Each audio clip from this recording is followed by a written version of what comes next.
Une bonne glace, un tour de manège, une barbe à papa, un nouveau jeu vidéo. Allez maman, j'en ai vraiment envie. S'il te plaît papa, ça me ferait tellement plaisir.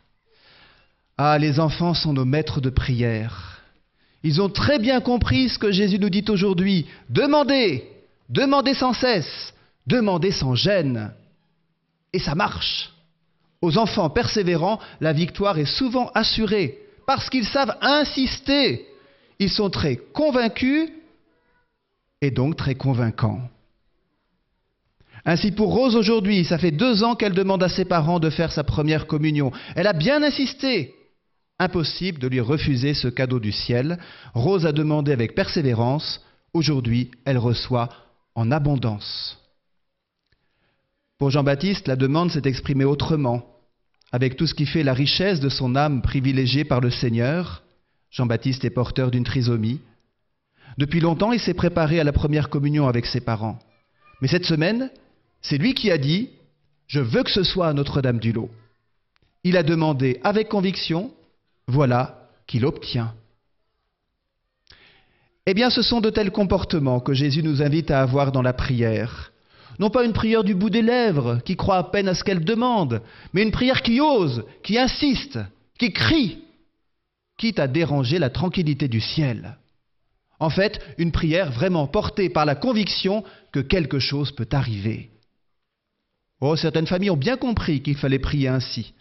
On en voit demander l'intercession de Saint Joseph pour trouver un logement, à en fatiguer les oreilles du chaste époux de Marie tant que le compromis de vente n'est pas signé.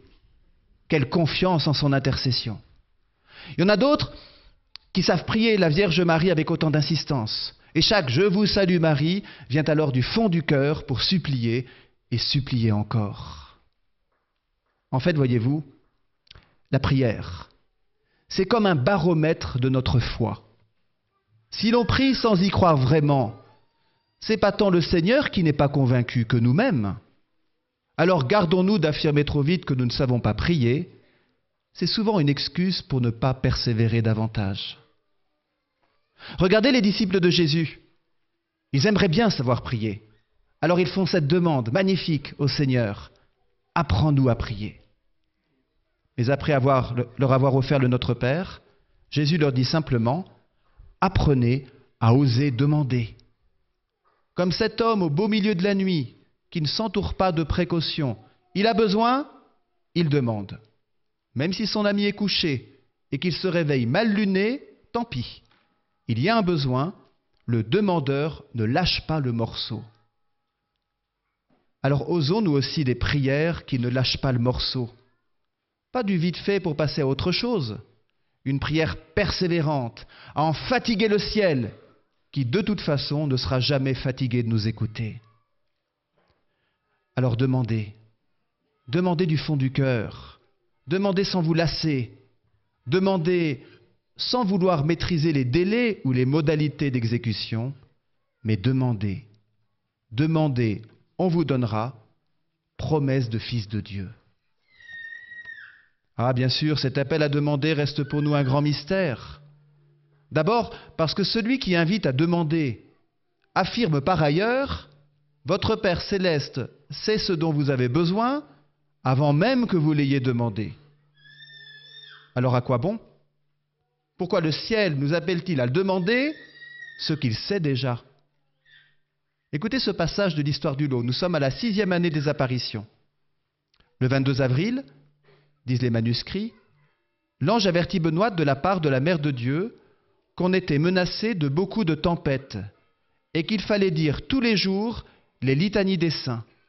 « Bel ange, lui répond Benoît, dites à la bonne mère que ce soit elle qui prie Dieu pour nous. » Vous voyez, Benoît a bien raison, vous ne trouvez pas? La Vierge Marie est au ciel, que ce soit donc elle qui prie, plutôt que nous demander de prier. Mais la remarque de Benoît ne reçoit aucune réponse, ni de la part de l'ange, ni de la part de Marie elle-même. La bergère restera seulement sur cette demande mariale, il faut prier. Il faut prier, car des tempêtes menacent. Comment donc notre prière pourrait-elle empêcher des tempêtes? Ah, la prière reste une expérience mystérieuse, mais indispensable. Elle n'est en tout cas pas une manière d'informer le Seigneur sur ce qu'il serait souhaitable de faire. D'ailleurs, nous l'avons entendu avec les exemples du serpent et du poisson, du scorpion et de l'œuf. Jésus est bien clair. Il n'y a pas à convaincre Dieu de ce qui serait bon, parce que de toute façon, il ne peut pas vouloir autre chose pour nous que du bon. Il faut donc quitter la logique de la prière informative ou persuasive. On ne prie ni pour renseigner Dieu, ni pour faire fléchir sa volonté. Non, ce n'est pas ainsi qu'il faut penser la prière, nous dit Jésus.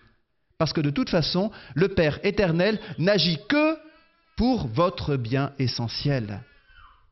Alors vous voyez, la prière est plutôt du registre du consentement à nous laisser traverser par la circulation de vie qui jaillit en permanence du cœur de la Sainte Trinité et qui y revient sans cesse.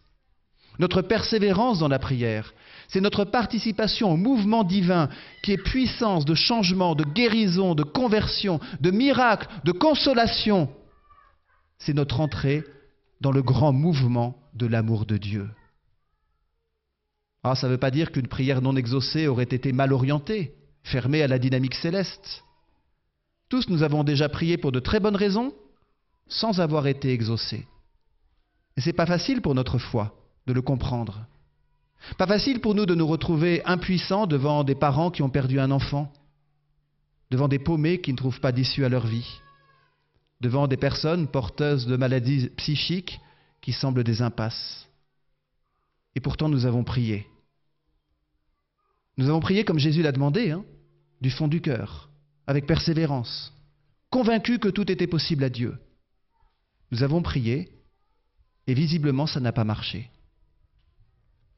Et voilà Jésus qui nous dit que notre Père du ciel ne donnera pas un scorpion à son enfant qui lui demande un œuf. Dieu ne va donc pas substituer au doux souhait d'exaucement la brûlure piquante d'une terrible déception. Alors quoi? Comment continuer à prier quand on n'a pas été exaucé? Eh bien sans doute en reconnaissant que nous sommes de simples créatures et non pas Dieu. Nous n'avons pas pour l'instant ce regard d'éternité qui nous fera comprendre au ciel le mystère des exaucements.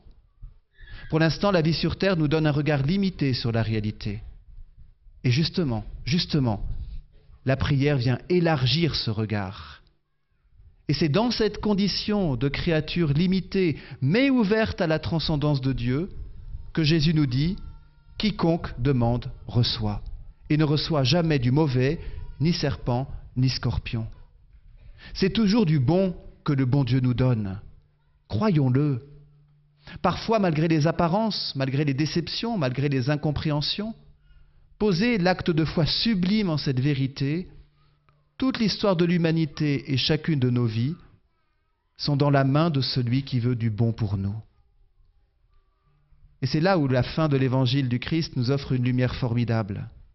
Le Père du ciel donnera quoi? L'Esprit Saint à ceux qui le lui demandent.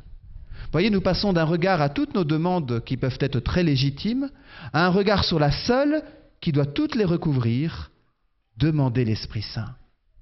L'Esprit Saint, c'est Dieu au plus intime. L'Esprit Saint, c'est celui dont Jésus nous a dit qu'il nous conduirait à la vérité tout entière. L'Esprit Saint, c'est celui dont saint Paul affirme qu'il prie en nous, car, dit saint Paul, nous ne savons pas prier comme il faut. Oh, il a bien raison. L'Esprit Saint prie en nous, car nous ne savons pas prier comme il faut. Et comment prie-t-il en nous, l'Esprit Saint qui est Dieu à égalité du Père et du Fils, dans un sublime échange d'amour avec le Père et le Fils? Eh bien, il prie ainsi, dit saint Paul. L'Esprit lui-même intercède pour nous par des gémissements inexprimables. Voyez, l'Esprit Saint est en nous, il sait tout de nous, il prend toutes nos prières et il gémit.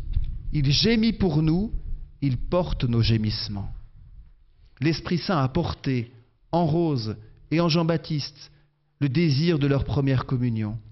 Et voici que tous les deux le vivent aujourd'hui avec nous parce que le Seigneur voulait les rencontrer dans ce beau sacrement. Vous voyez, la persévérance dans la prière, en fait, c'est celle de Dieu lui-même.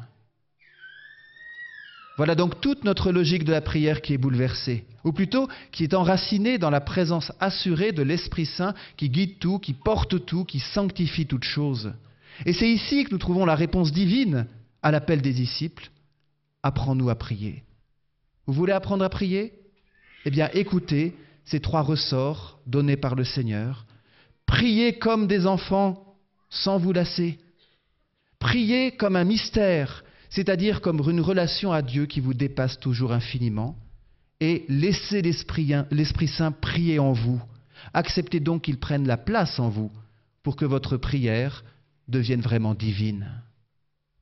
Je vous encourage à essayer aujourd'hui même de mettre en œuvre ces 3 clés essentielles de votre prière, sans vous lasser, comme une expérience de la grandeur de Dieu et en laissant l'Esprit Saint prier en vous. Vous y trouverez assurément du réconfort et de la force, même dans les plus grandes épreuves. Votre vie prendra alors l'épaisseur de Dieu lui-même. Amen.